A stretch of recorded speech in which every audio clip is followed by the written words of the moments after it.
We're going to talk about guide dogs, guide dog schools, and what it's like to use a guide dog.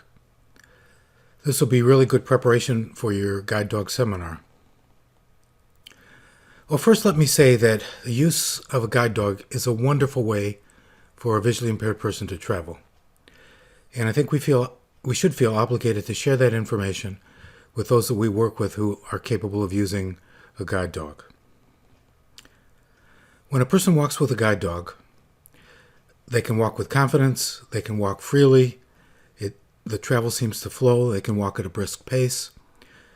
In contrast, when you use a cane, your cane sticks, you walk at a slower pace, sometimes you veer, you have to correct those problematic errors caused by veering. With a dog, generally speaking, you don't have those same issues. So it's an excellent way to travel. If that's the case, why don't we see more visually impaired people using guide dogs? Well, only 1 to 2.5% of the population can actually use guide dogs, and there are many reasons for that. First of all, many people have too much vision. The way a guide dog works, guide dog wears a harness that has a rigid U-shaped harness.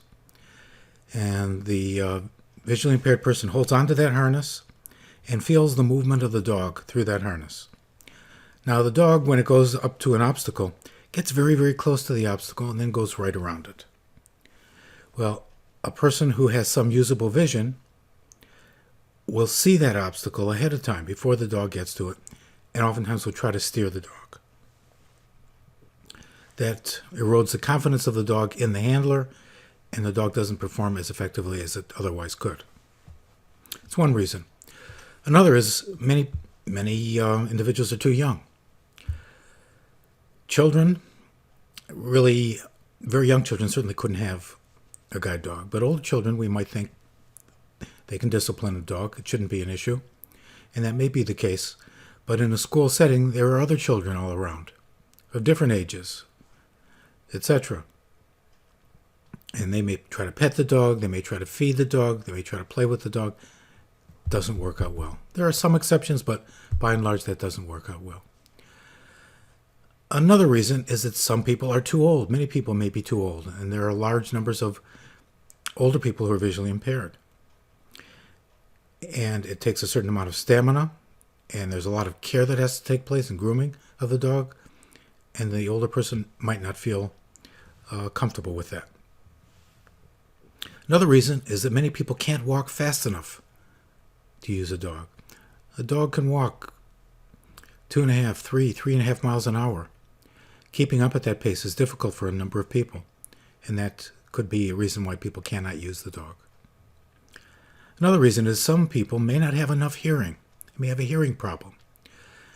Typically, when somebody is using a guide dog, they'll cross if it's quiet, a residential area that's quiet, or if it's traffic light, they'll cross with the surge of the parallel traffic. Well, if a person has a hearing problem and is inaccurate in making that decision, the dog actually won't make the crossing. The dog will stop and will say, "You go if you want to, and I'm not going." Actually, it's called intelligent disobedience, and the dog won't do anything that will get itself hurt or the handler. But while that's an advantage, if it happens repeatedly over and over again, the dog will pretty soon begin to think, my handler doesn't know what he's doing, and the dog is confused and really won't operate effectively. Some people can't or don't like to handle animals.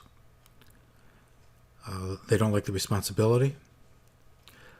They may not be able to afford the feeding of the dog. There may be other reasons, but it's not in their lifestyle. Another reason may be opposition from the family.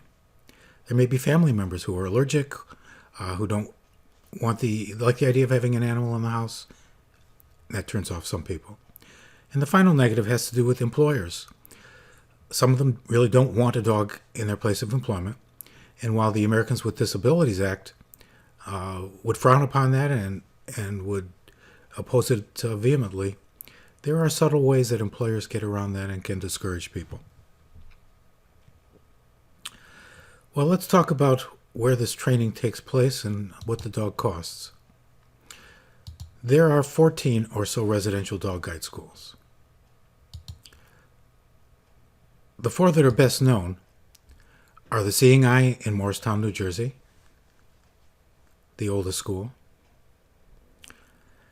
Leader Dog in Rochester, Michigan, Guiding Eyes in Yorktown Heights, New York, and Guide Dogs Incorporated in San Rafael, California. Now, what does it cost to get a dog? Guiding Eyes and the Seeing Eye charge a fee, but they pay transportation to the school. Others have no fee, but the student must pay transportation. It's a nominal fee, but for some people that may be difficult. For others, not as much of a problem. The maintenance of the dog is another issue. It's certainly expensive to feed a dog, and so somebody has to have sufficient funds to be able to do that.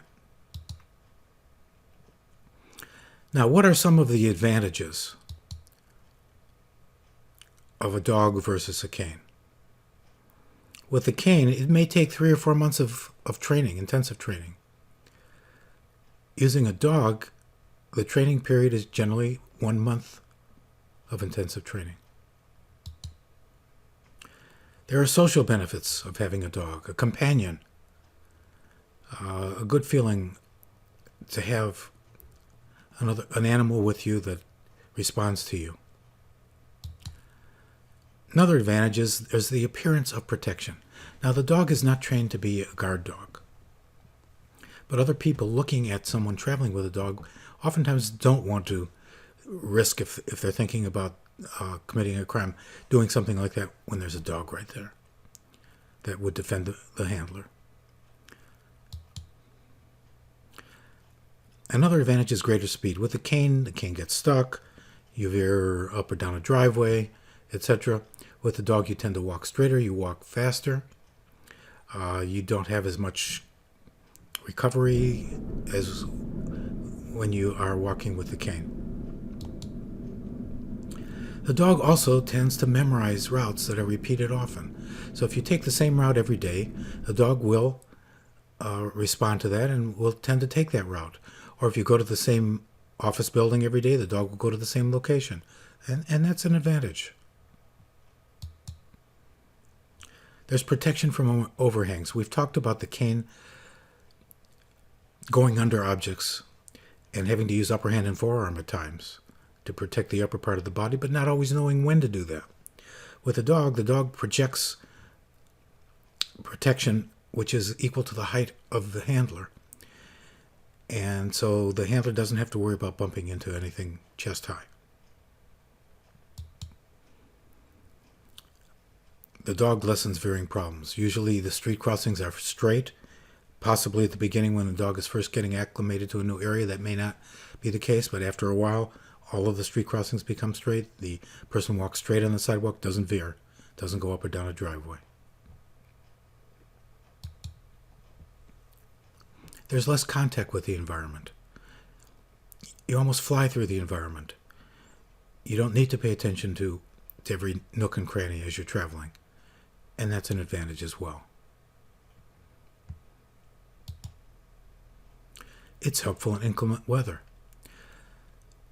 The dog can find openings through the snow, take you over leaves, over areas that are difficult to find with the cane.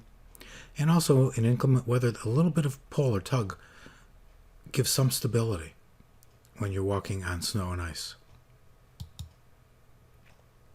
Intelligent disobedience we've talked about, where the dog will protect itself and will protect the handler, and the dog might say, you go ahead if you want to, but I'm not. Or in reality, will disobey the command because it's not a safe command.